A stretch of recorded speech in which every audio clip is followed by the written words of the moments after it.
Jorge Mario Bergoglio fue el primer papa latinoamericano en la historia y el primer argentino, pero también uno de los más distantes con su país natal en términos protocolares. Desde su elección en marzo de 2013, nunca regresó a la tierra que lo vio nacer. Un hecho interpretado de distintas maneras y menos tras la llegada al poder del presidente Javier Milei, con quien mantuvo una tensa relación. Para hablar de este tema, saludamos a Ignacio Zuleta, periodista y autor del libro El Papa Peronista. Ignacio, bienvenido a France 24. ¿Qué tal? Buen día, ¿cómo están ustedes? Muy bien, Ignacio. Vamos a hablar primero de esta ausencia del Papa Francisco para con su país natal. ¿Una decisión estrictamente pastoral o hay un poco de política allí?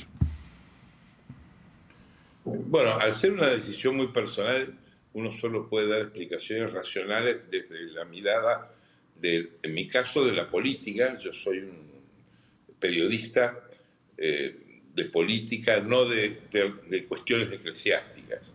Él manifestó en lo privado muchas veces, y está registrado por la prensa y en distintos tipos de testimonios, de que él decía: he sufrido mucho en la Argentina. Es decir, había tenido, y efectivamente él tuvo una biografía pública de contrastes con el episcopado argentino, es decir, con el resto de los obispos. Él era un hombre de una corriente, diríamos, para simplificar, progresista, en un episcopado más bien conservador, como es el de la Argentina. Había tenido confrontación con distintos gobiernos, nunca muy violentas, pero en el orden de la opinión pública había sido una noticia permanente su opinión acerca de asuntos como la Iglesia confronta en todo el mundo, como el tema del divorcio, el aborto, el matrimonios del mismo sexo, etc. Pero hay cuestiones también que explican esa decisión desde lo estructural. Primero, que la Iglesia argentina no tiene los problemas que tiene la Iglesia en otros lugares del mundo. Es decir, no es una Iglesia perseguida como en aquellos países donde hay mártires del cristianismo que son asesinados por el solo hecho de manifestar la fe cristiana, o perseguidos como en los países de Oriente, como China, donde hay iglesia clandestina, obispos y hasta cardenales desaparecidos que no se sabe muchos años dónde están. Eso es una preocupación del Papa, y fíjense cómo él ha peregrinado siempre hacia el Oriente, hacia Asia, también hacia África y algunos lugares de América Latina. Tampoco la Iglesia argentina tiene el volumen de casos de abusos de sacerdotes hacia otras personas menores, como ocurrió en las investigaciones que se probaron en Alemania, en España, en Irlanda o en algunos estados de los Estados Unidos. En Argentina ha habido casos, han sido investigados, ha habido condenas judiciales a estos abusos, pero numéricamente no tienen la dimensión. Piensen que en Chile, por ejemplo, sí, cuando hizo el viaje a ese país, este debate motivó la renuncia de todos los obispos de Chile. Naturalmente una renuncia inducida por el Papa. Esa es una explicación también razonable. Y hay una tercera explicación. La Argentina es un país que vivió en los años 70 un conflicto sangriento que provocó muertes y que ha abierto heridas que no han cerrado aún por la desaparición de personas durante la represión clandestina de las guerrillas. Hay militares detenidos por esta cuestión después de muchos años, condenados por la justicia. El Papa siempre pensó que ese horror de un país en armas y con sangre y con dictaduras no debía volver, y mucho menos cuando él era quizá el hombre más poderoso de la Argentina y de la historia argentina. La polarización política, ideológica que hoy arrasa el mundo, también está instalada en la Argentina. Posiciones irreconciliables de sectores sociales, de partidos políticos, de gobiernos y oposición. Y él temía que su presencia en la Argentina reabriese heridas, reabriese conflictos, o que fuera manipulada en la confrontación política. Él era un papa formado en la iglesia tradicional, un conservador en materia doctrinaria, progresista en materia pastoral, que tiene la formación, como todo sacerdote argentino, muy ligada a la llamada doctrina social de la Iglesia, que es un cuerpo de ideas que el Partido Peronista, que ha gobernado el país durante muchos años, Sí, a ha propósito de hecho esto, suyo. Ignacio, qué pena lo interrumpo, es que tenemos poco tiempo y hay una serie de preguntas que quisiera hacerle. Y a propósito del peronismo que usted Hágame las menciona, preguntas, hágame las preguntas. quiero preguntarle, sí señor, por el título del libro, El Papa Peronista, ¿qué tanta afinidad tenía el Papa con el peronismo y estos movimientos populares?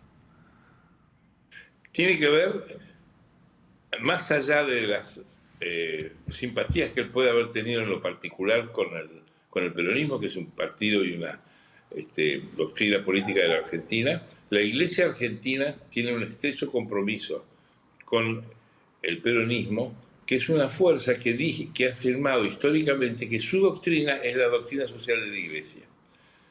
También en los gobiernos de Perón, de los años 40 en adelante, hubo un gran auspicio a la tarea especialmente educativa de la Iglesia. Perón fue el hombre que legalizó la educación católica en la Argentina, que hasta los años 40 tenía un nivel parroquial, informal, legal, autorizado, pero no con cuerpo de leyes. La Iglesia siempre agradeció al peronismo la ayuda que le había hecho, y él se ha movido en ese mundo. Ahora, la relación con los gobiernos peronistas, mientras él fue papa y obispo de Buenos Aires, no fue la mejor. La mejor relación que tuvo siendo él papa y obispo de Buenos Aires fue con gobiernos no peronistas como el de Mauricio Macri. En ese sentido, esta sería la única relación o el único gobierno con el que tuvo cierta afinidad, ya que vimos también que se generaron tensiones con Javier Milei, incluso antes de que llegara a la presidencia, cuando lo llamó el enviado del maligno en la tierra. Más allá de las coincidencias o afinidades, no es un problema de simpatía.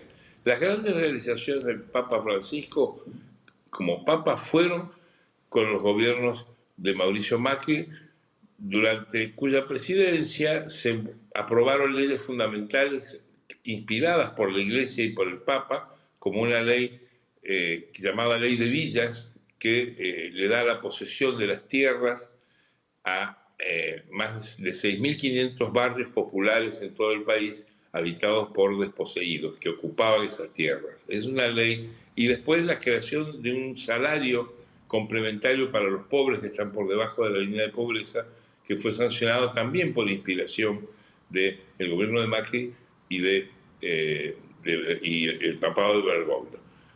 Después, lo que se hayan dicho los presidentes entre sí, efectivamente el gobierno de Néstor Kirchner atacó al Papa, siendo él todavía obispo de Buenos Aires, señalándolo como un opositor político.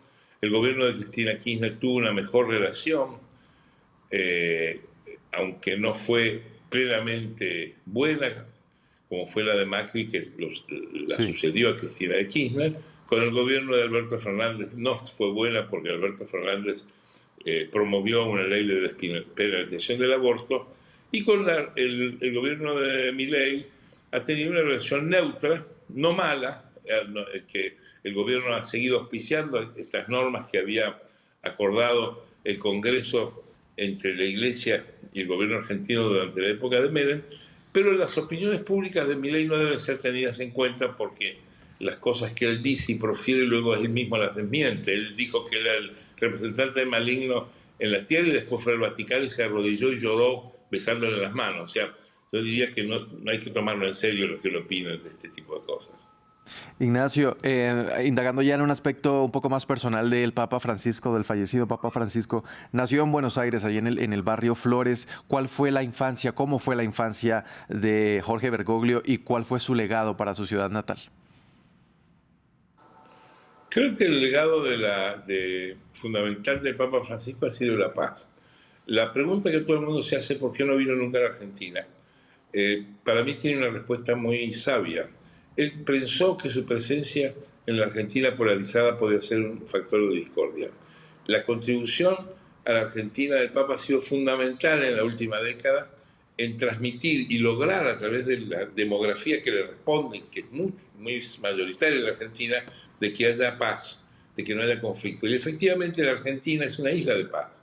La Argentina tiene hasta un sistema político que asegura alternancias partidarias de distintos gobiernos que se suceden y cambian de signo contrario, y no hay perseguidos políticos, no hay crisis, no hay presos, no hay presidentes muertos, procesados, como ocurre en toda la región, salvo el caso de Uruguay.